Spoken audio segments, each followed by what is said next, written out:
Shalom, back with part 2. We Israelites have won the lottery, all right? And you should act like it, all right? You should be rejoicing because you're watching the fall of your enemies, okay? All right? So, and we already have the victory as it is written, all right? So let's continue here. Let's start blowing the door off the hinges, shall we say? All right, let's do that. All right, this second Ezra is the 6th chapter. We're going to start at verse 54. And after these, Adam, who thou madest Lord of all thy creatures, right? He looks as us as creatures.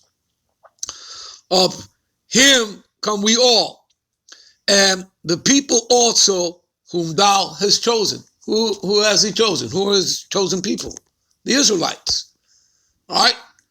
Who are the Negroes, Latinos, and Native Americans that make up 12 tribes. They are the descendants of Jacob. You understand that?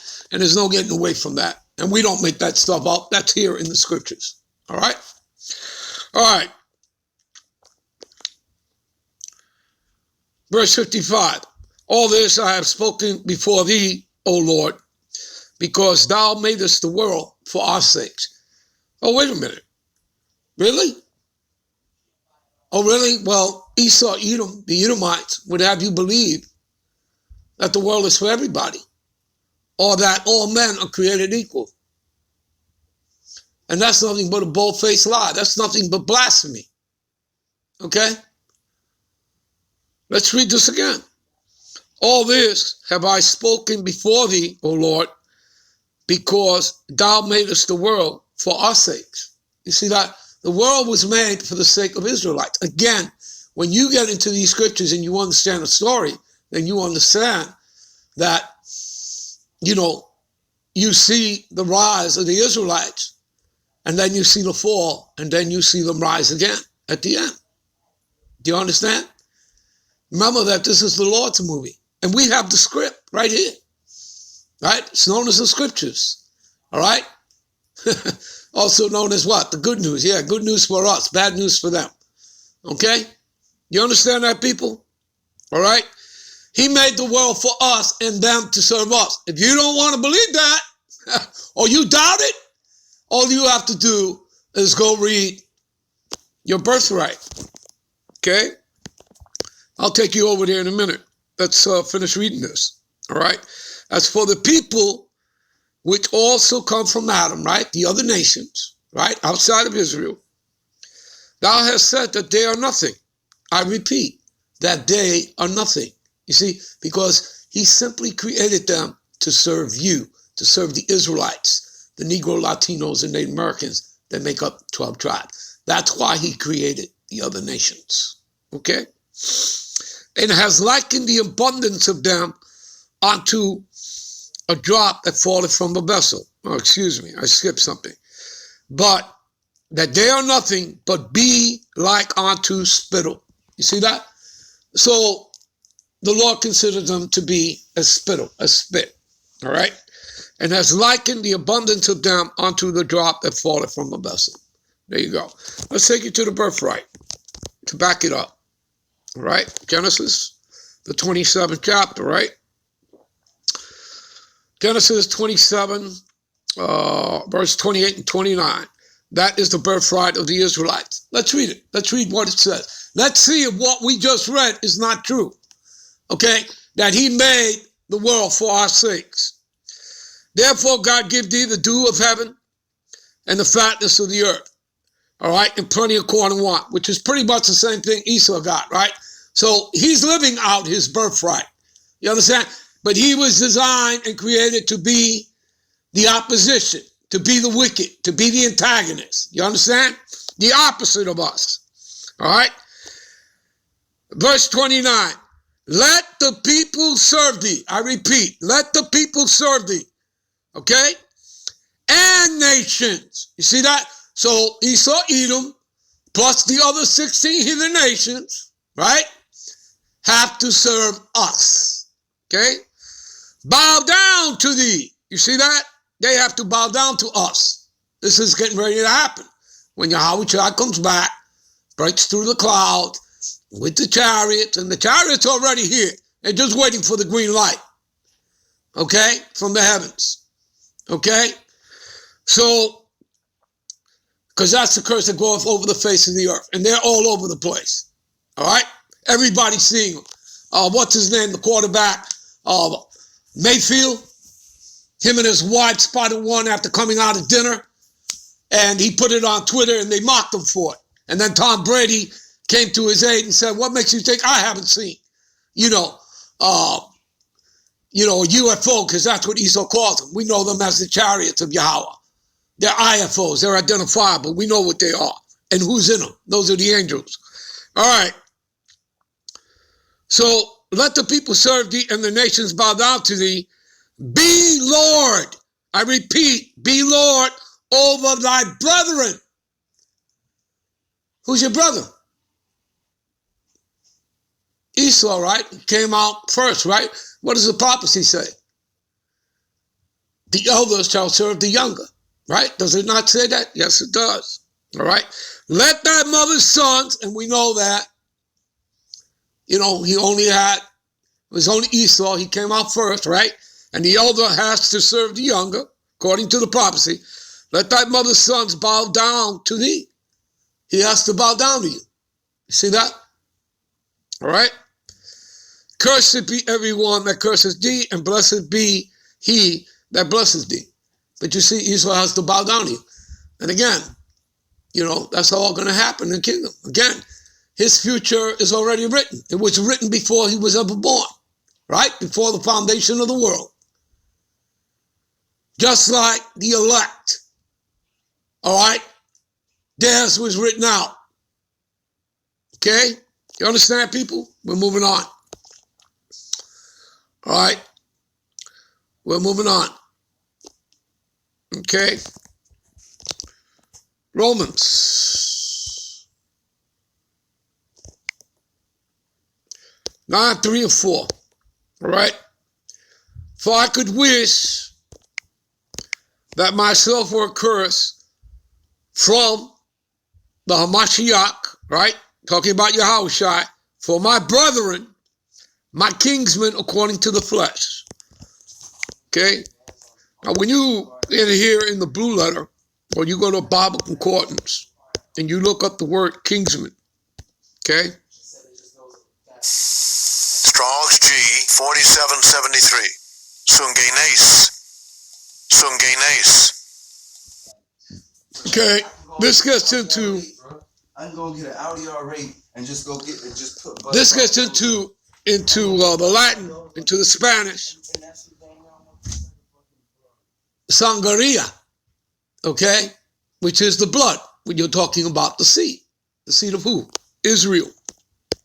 See, of the same kin, akin to, related by blood. You see that? You understand that, people?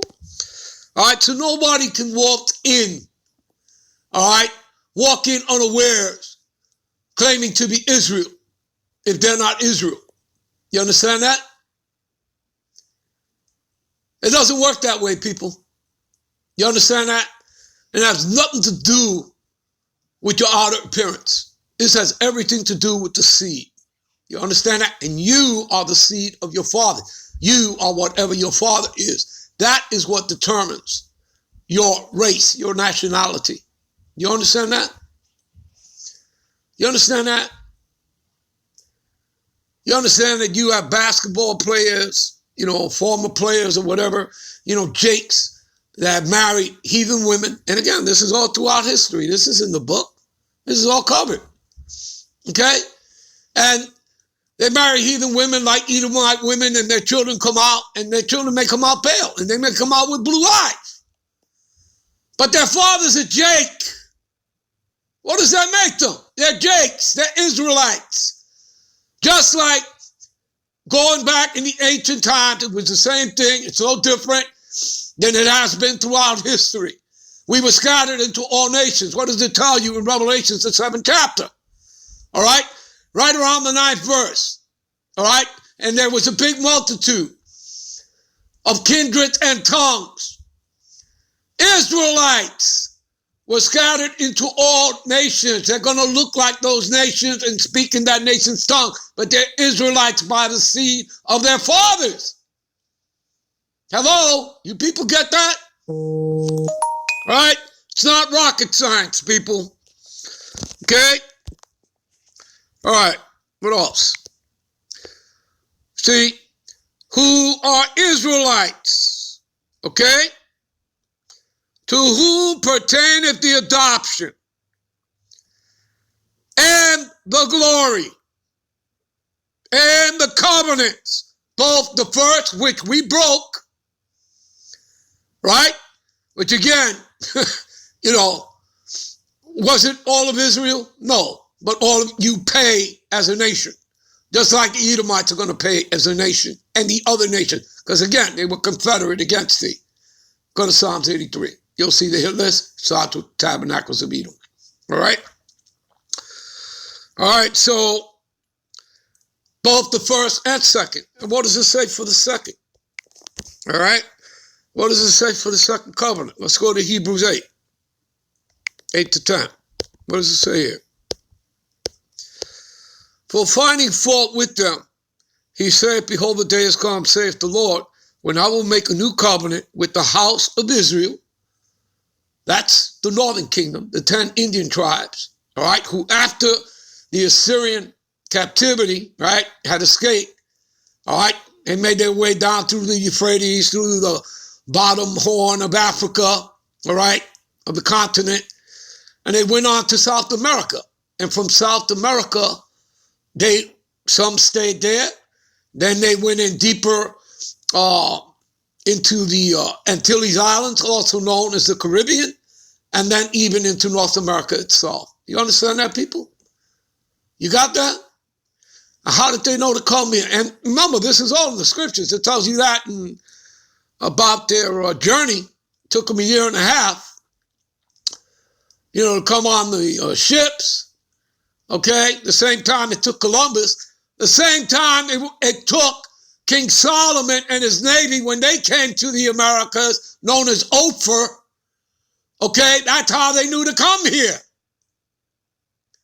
Do you understand that, people? This is all in the scriptures. All right? So, to those, retards out there, brothers and sisters that say, well, the natives, the Latinos, no, they're not Israelites. Well, you people are despising, the scriptures. You have a problem with the doctrine. All right? And this is the Lord's doctrine. He who despises the word shall be destroyed. All right? I suggest you people get yourselves together. All right? You understand that? I mean, everything is based on faith. All right? You must lack faith in what it is written. All right? In other words, you're acting like Esau. You're opposed. You're opposed to what is written. Better get yourselves, get up, get yourselves straight. All right? And repent. All right. So, for finding fault with them, he saith, all right? Behold, the day is come, saith the Lord, when I will make a new covenant. See, this will be the second covenant with the house of Israel, the northern kingdom, the 10 Indian tribes, and with the house of Judah, the southern tribes. Okay? Not according to the covenant that I made with their fathers in the day when I took them by the hand and led them out of the land of Egypt, because they continued not in my covenant, right? We broke it. And I regarded them not, saith the Lord. Okay? For this is the covenant, so this will be the second covenant, that I will make with the house of Israel after those days. Okay? Saith the Lord. And I will put my laws into their mind and write them in their hearts. So we're going to have it placed in our inner parts. That's when we'll be under the second covenant. When that change comes, when we get those new bodies, those immortal bodies, those extraterrestrial bodies. You understand, people? All right? And we shall all be changed within the twinkling of an eye. All right? Talking about the elect. And I will be to them a God, power, and they shall be to me a people. We'll be right back with part 3. Shalom.